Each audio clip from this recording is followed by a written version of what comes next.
Kala nila sobrang sophisticated ng law enforcement natin sa Pilipinas.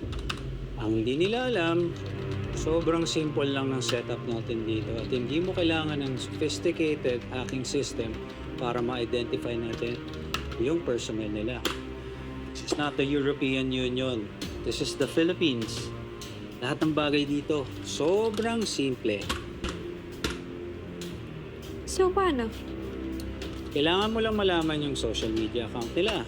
Tulad ng Facebook. Then what? Tapos, tahan natin Christmas party nila.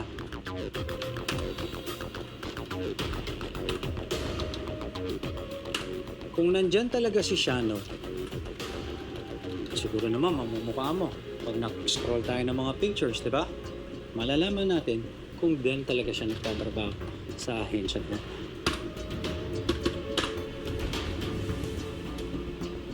Here we go.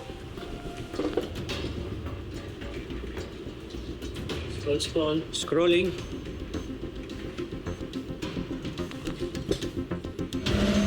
Stop! That's him.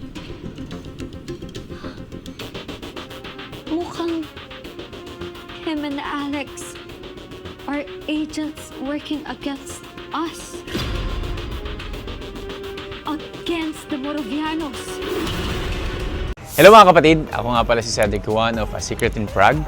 Siguro akala nyo alam nyo na lahat, no? Think again.